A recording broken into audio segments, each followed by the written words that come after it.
as you said, the big takeaway is that there's no public health risk. Of the cars that derailed, 4 of them were tankards, but they weren't carrying any hazardous material at the time. The folks who live here say you can see the path of that tornado in this neighborhood. They say it came from that cornfield coming towards this neighborhood, toppling trees on the way, ripping off some of the siding of that house, and then it crossed the street, taking a shed with it, ripping off part of this roof and heading straight for that Meyer distribution facility. This area off of Highway 73 was closed for hours after officials chased that suspect from Cincinnati all the way here down Smith Road. It may not look like your typical farmer's uniform, but coming up, I'll explain a new way a Springfield business is producing produce. There's at least, as you can see, 4 inches of accumulation here. And as I mentioned, where I was in Cincinnati, there was about half a foot of snow on my car. Builders were working as quickly as possible to get new homes out on the market, and they were selling pretty well too.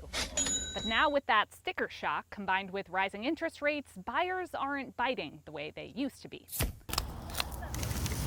To make a greener neighborhood, neighbors actually pretty easy once you learn how to do it safely. Are getting to work.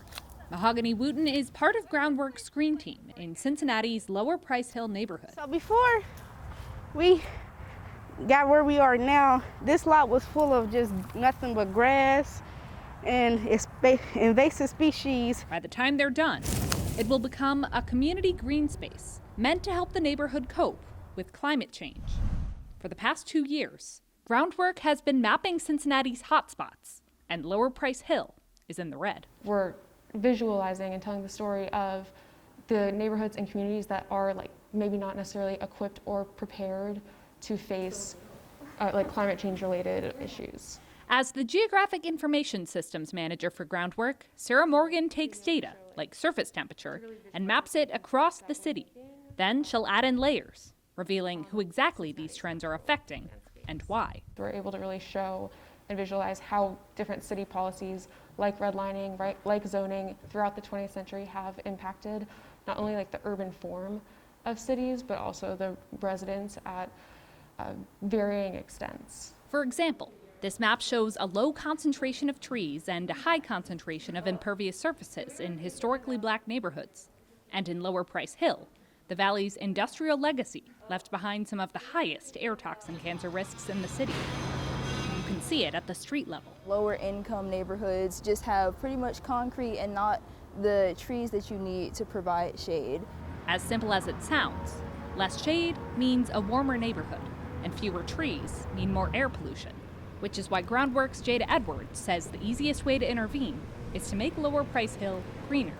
It's also where Wooten comes in. I was informed that it was an opportunity to help improve my community. Groundwork hires its green team from the neighborhoods it serves, showing them firsthand how climate change is affecting their environment and giving them the power to intervene.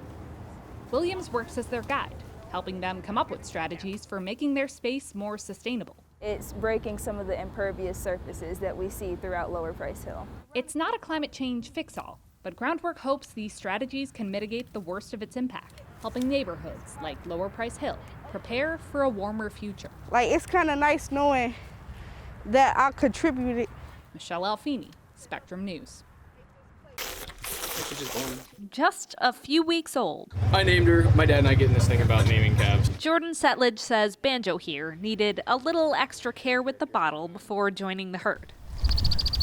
But most of his calves are raised like this, alongside their mothers. One of many ways, Setledge says, he makes his farm feel natural. I was around a lot of death and destruction when I was in the military, and I decided that, the way that ag has gone, in conventional ag, we're using a lot of herbicides, a lot of fungicides, a lot of insecticides, a lot of pesticides overall, a lot of sides, and I decided that we didn't really want to have that on our farm. Setledge wants to keep things alive. Instead of feedlots full of corn and grain, he wants his cows grazing in the grass and roaming the pasture, developing their own personalities. There's Twyla. She's 8 years old. She's quite the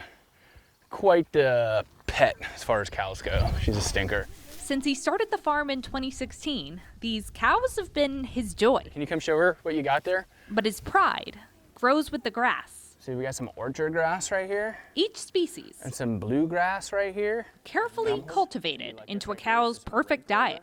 This is a dandelion stem, which is a forb, and cows love them. Even weeds have a place here, providing a diverse meal to nourish not just the cows, but the ground itself. This is basically a giant solar panel pulling carbon out of the air and sinking it in the soil.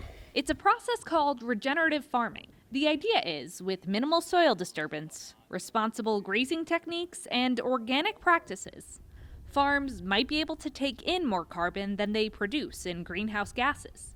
Some tout the method as a way to combat climate change, but it has to be done right. So we want them on it to eat it, manure it, and then move on to the next paddock. Settlage divides his nearly 400 acres of grass into roughly 4 acres of pasture with this movable fencing, and he rotates the herd daily. So we're doing this paddock, that one, that one, that one, that one, that one, that one, all the way around. It's worked well enough over the past 4 years that when OSU researchers tested his soil, they declared his farm a net carbon importer.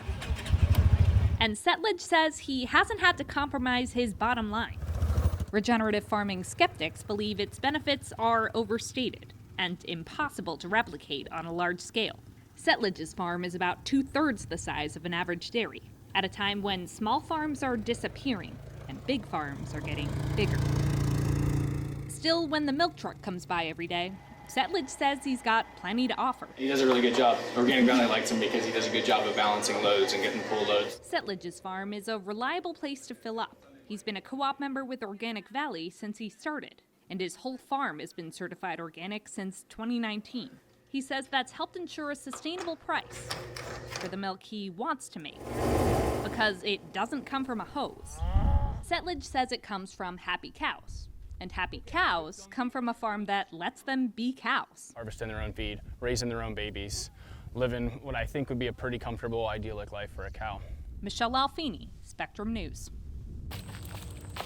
Hidden in Ohio's forests, Okay, so here's one. a secret treasure Right here, waits in plain sight. you can tell it's a pawpaw tree. It's got these big, long leaves. Well loved by Ohio's indigenous tribes, Jack Fogel with Great Parks Hamilton County says the native tree has recently seen a resurgence in popularity thanks to its unique fruit. They're kind of goopy. Unlike anything else you'd expect to find in your backyard. A lot of people compare them to bananas and mangoes put together. They have a very tropical taste. In September, you can find plenty along Ohio's forest floors. If you don't want to eat one off the ground, that's reasonable. The way you do that is they're ready to eat when they fall. So Fogel suggests you find a good fruit tree and give it a shake. See that? Raining pawpaws. Because while pawpaws are abundant in their element, they're not made to sit on a store shelf. So these guys pretty much start ripening as soon as they fall, and within 2 days, you can't eat them anymore. So Fogel says the best way to find fresh fruit is through foraging. Yeah, any woodland,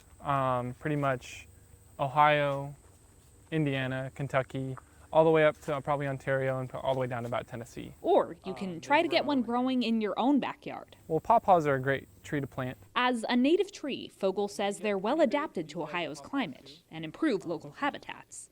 But as a slow-growing tree, it will take a few years before fruit comes in. But if fruit's not all you're worried about, before that 10 years is up, you'll get beautiful butterflies, you'll get beetles, you'll get a lot of pollinators. Including this fast-moving beauty.